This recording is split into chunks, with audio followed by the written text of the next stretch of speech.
nothing left to lose now. Everything to prove now. Long as I'm alive, I'ma fight back. My fire never cools down. I'm about to catch fire. Yeah, I'm about to catch fire. Get ready for the new me. Get ready for the new me. Try to hold me down and I go higher. Try to put me out and I go louder. I'm a fighter, a survivor. Stand back while I catch fire.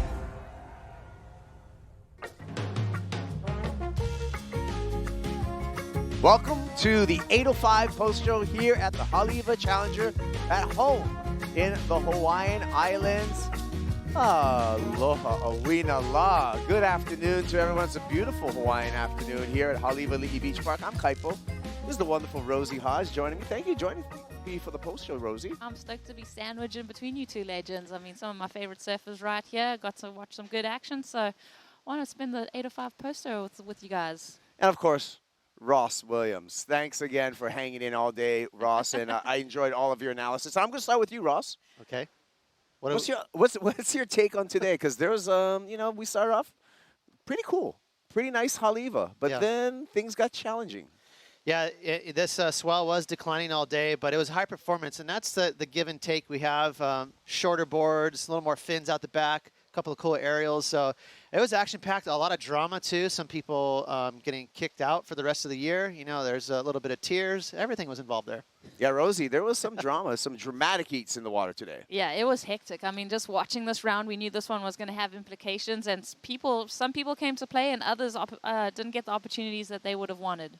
Yeah, a lot of times maybe a chess game out there, really using your priority at the right time and having to execute on that. We saw a number of times when that rotation works against people. And, when we talk about qualifications, we're going to get into that, but we have less spots for the men right now. But we have congratulations later on the 805 post show. And, I just heard it's time for an interview right now with our last heat winner, Frederico Moraes. Getting a chance to catch your breath after a challenging heat. What did you do out there that you were able to escape with the win? Yeah, I don't know, to be honest. The heat, I knew it was going to be a slow heat because it's a decreasing swell all day. But the last heat, there was some slow heat, but there was a proper set. And I was kind of waiting for that in our heat, but yeah, just didn't really happen. So I was lucky enough to get that first wave at the start, the 7.5. And then literally didn't catch anything until the end. Last 3 minutes, I was like, no, I just need to put a 1 or a 2 and make sure I've got another score.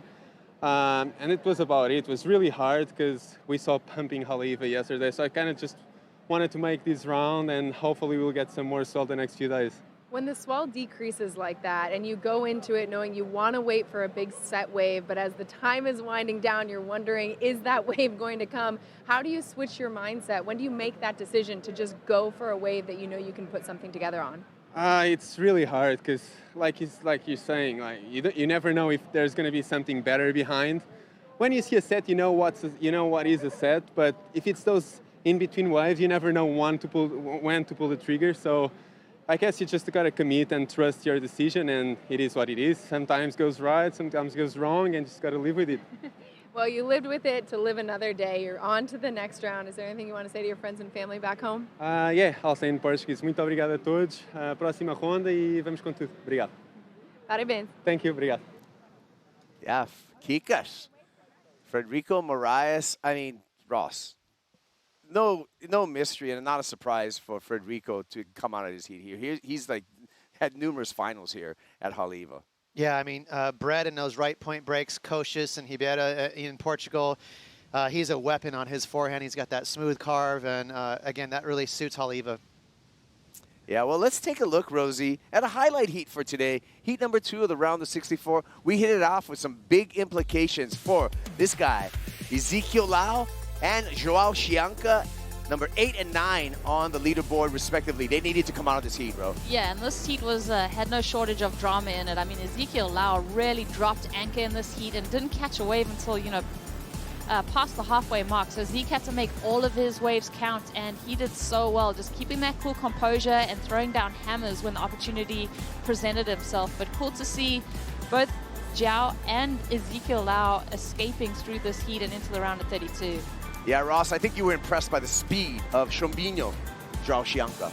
Yeah, I'm a huge fan of him. I'm always impressed at just how he chooses aggression every single heat. He suits up. He's really fast, and he's not conservative. Those was a very close heat. John Mel got a couple big set waves too, but just that extra speed and flair got the win for both Zeke and Joao.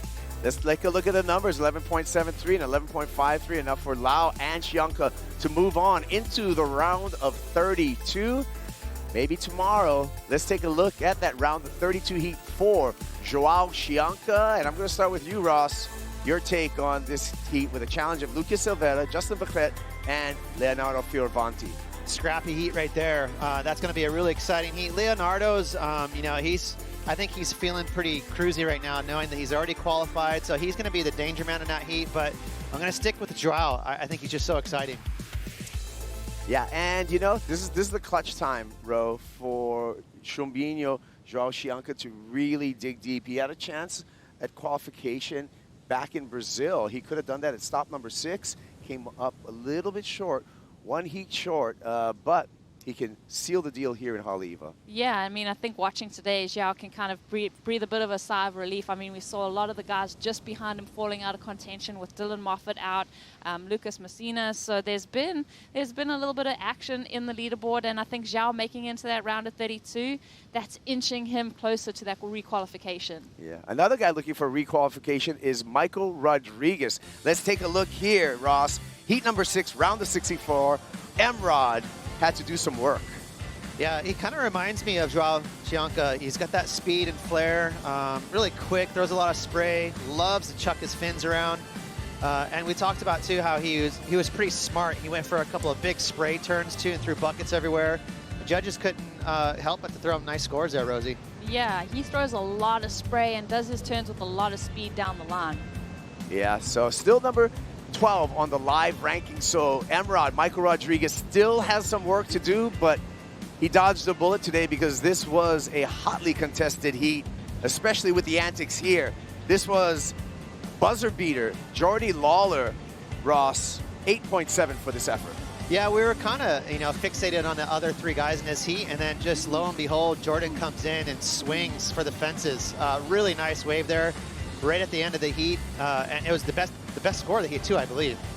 Yep, that 8.7 happened in the last 20 seconds of this heat, and unfortunately bumped out Ian Gentile, who's number 5 on the leaderboard, out of advancement on this. But Ian, he's going to sit on the sideline, see what happens. He's still looking really good for qualification when we do that math.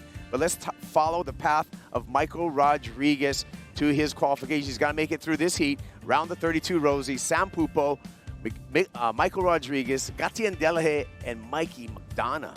Yeah, that is a solid heat. Sammy Pupo, always super impressive to me. Mikey McDonough put on a great performance today, making it through his heat and relegating some big names. So all 4 of these guys, all of these heats are so stacked. And you look at the implications, every single one has a bit of weight to it. Yeah, and sometimes it's really tough when you have to surf against your friend, Ross. And that was the case with Liam O'Brien and Morgan Siblick. Both faced up in a 4-man heat, and it was crucial for both of these Aussies to advance out of this heat. Yeah, and, that's an interesting dynamic, but you can see right there. And, I was really impressed with Sibilic, too. He just seemed so calm in that entire heat. He kind of took control, really stayed calm with priority, made the right decisions. Liam was scrapping around. He was always on the hot seat there. He didn't have 2 big scores, and he was vulnerable there with Eli Hanneman. Yeah, Eli Hanneman was right within grasp here, but it was solid surfing by Morgan Siblick. I mean, this fundamentals, this has been Morgan's bread and butter, Rosie. Definitely, and you're thinking about Morgan's mindset coming into that heat, watching Dylan Moffat fall out of contention in one of the heats prior. Morgan's 11th on the rankings. Dylan Moffat in number 10, he fell out, so that must have given him a boost of confidence, knowing that he had that window of opportunity cracked a little bit wider. Yeah, Morgan needs to get through a few more heats. He needs to make the semifinals to better his point total, and let's take a look, Ross. Round the 32, heat number 7. Morgan's got a challenge. He's got Shion Crawford and Baron Mamiya, as well as Ryan Callan, who's surfing stress-free in this heat. Man, that could be a final. Yeah. That is a stacked heat there. You know, Morgan's got a pretty calm head on his shoulders, so I don't think he's going to be frazzled, but that is a tough heat. That is, I'm going to agree with you. That's the heat of the round. Yeah. I mean, that's one to tune in for, and with a lot at stake for Morgan. But then you got someone like Arkel who's just going to be freed up. He's going to be having a good time out there. Xian, he seems like he's got something to prove, Rosie. He's gnarly. I think Xian's like the dark horse in that heat, and honestly, probably my favorite pick in that heat to take the win. Ross, I'm going to tee you up because you got the local knowledge. What do you see in the surf line forecast? It's a tricky one. It's a tricky one for tomorrow. We're all super excited about Friday. You know, Friday looks money. It's just a no-brainer. But tomorrow, you guys, we have an incoming swell, and it's all about when is it going to arrive. I know for me, I'm going to call the buoys late at night here and try and, first of all, I'm old school, so I have to call the buoys. You could just look on the website, but I like to call. I like to hear the whole thing, the recording. But, you know, if it arrives in the morning, we're stoked. That means we can finish nice and clean on Friday with finals day. But, you know, Travis Logie's not going to want to throw everyone out if it's really inconsistent and small in the morning. Yeah, wind could be an issue too. Sideshore, here's the long-range forecast. I mean, just looking at Friday, that still holds true. That excellent. We're really looking at stellar conditions, good swell side, good direction, good period, and light winds. So that's something to kind of hang your hat on. And I think Travis really earmarked that as like our potential finals day. Yeah, and Kaipa, one quick note too about Saturday. On the back, Friday is for sure is great. Saturday looks good in the morning, but it does drop off really sharply. So I think even if it looks really small in the morning, they might be keen to wait around and have half of a day. Yeah, we have that option to put things on hold. Well, it's my favorite time. Top 5 today's action. Let's get into our top 5 and these moments from today. We had some drama, and then we also had a big return by the 2-time world champ, John Florence. Rosie. Oh, it's such a treat to see John back in a jersey. I mean, it's been since G-Land since we saw this guy competing. So fun to seeing his kind of form. We've seen him free surfing, but it's a whole nother kettle of fish when you throw the competitor's jersey on, Ross. Yeah, he had the one fall in his first wave, and that really kept him vulnerable. He had to catch that little 2.6 at the end of the heat. We had a little debrief at the end of the heat, and he's like, yeah, I know, I just messed up that one wave. And in his defense, the heat was super slow. It was one of the slowest heats of the day. Yeah, John Florence had to really play that one smart, but we're going to see him in the round of 32. Number 4, Imai Kalani makes his family proud, Ro. This was a fun heat to be a part of and call. I mean, Imai just starting out in the excellent rage. That is such a feather in your cap when the judges open up that scoring potential and reward you with an excellent ride. This is my dark horse to qualify this year. I think he's going to pull a Dusty Payne. You know, he needs to get 3rd or better into the finals to get him into that potential number to qualify, but I love the way Imai surfs at Haleiwa. He's got style, he's got flair, he's got power. He's also from Maui, so I don't know, something about those Maui boys in Haleiwa. The wind. Could be new haircut doing him well. Number 3, Jordy Lawler with the buzzer beater, Ross. Yeah, on his backhand. He flies under the radar, but I really do enjoy watching him surf. He's smooth, great style. He's got that 12 o'clock approach, which is just synonymous with goofy footers out here, Ro. Yeah, I just love that approach. I think for me, my favorite moments so far in this event have come from the goofy footers. I mean, Keuli Vast today and yesterday, Jordy Lawler on that one. I mean, phenomenal backhand surfing. Number 2, Kanoa Igarashi with a high-scoring wave, and he just went to town, Rosie. Yeah, fun to see this guy in the jersey, especially when he's feeling confident. He has that kind of swagger about him, and he's bringing it into this event. Ross, it took a while for him to get started this heat. A little bit of drama with the paddling at the beginning of the heat with Jet Schilling, but it almost is like Kanoa wanted to put the Grom in his place. It may have fired him up, because that turn right there was pretty dirty. You know, he threw the kitchen sink at that move right there. It had to have felt good, but yeah, kind of throwing his flag into the water. And number 1, congratulations to Ramzi Boukhiam qualifying for the championship tour. First Moroccan surfer on the championship tour. First surfer from North Africa on the championship tour.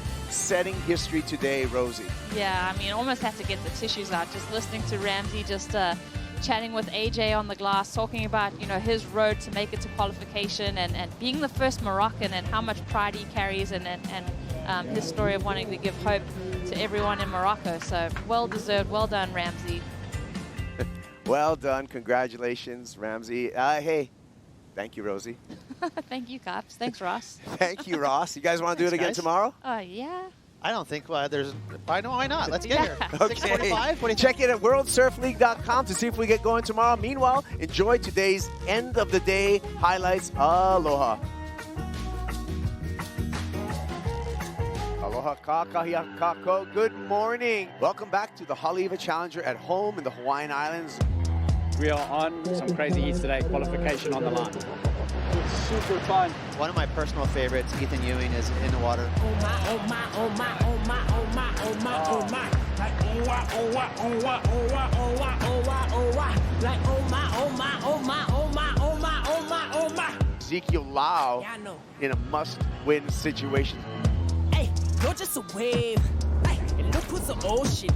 Hey, and I'm like iron. The irony is when I picture the slogan. Just in full rotation. Leonardo loves it. It's still only breakfast job, but he thought it was lunchtime, 12 o'clock already. Typical, typical, typical. B is the famous, but not individual. Not even critical. Never pronunciate syllables. Always be difficult. Never take the time. Severing the tide. Severing the high. Never falling down. Only staying up. Lifting off the ground. Angel made of dust. Yeah. You know how it is. Let's get it. Yeah. There's a big hammer there from Florence. Setting up a nice frontside arc. What a finish. Welcome back, John. Like oh my, oh my, oh my, oh my, oh my, oh my, oh my. Like oh my, oh my, oh my, oh my, oh my, oh my, oh my God. Holy good-looking wave and a big snap on the backhand. Oh my God. Beautiful lines from the French surfer, Maxime Housno-Wanson. Chris Zappis zapping it right there. Next time, go for Pablo. Next time, me don't follow. Take my house, my car, I still won't fold. I'm not no taco. What a special moment in surfing history. The first Moroccan to qualify. I'm just super happy. There you go. There you go. There you go. Yeah. There you go. There you go. There you go. Yeah. Here's Sean Crawford. Oh, laying it down. Here we go, Morgan Siblick, your heat leader, banking it off the top, wrapping it around on the open face. Barrett, Mumia, throwing that tail. This copyrighted event broadcast is produced by the World Surf League for broadcast around the world and may not be retransmitted, reproduced, rebroadcast,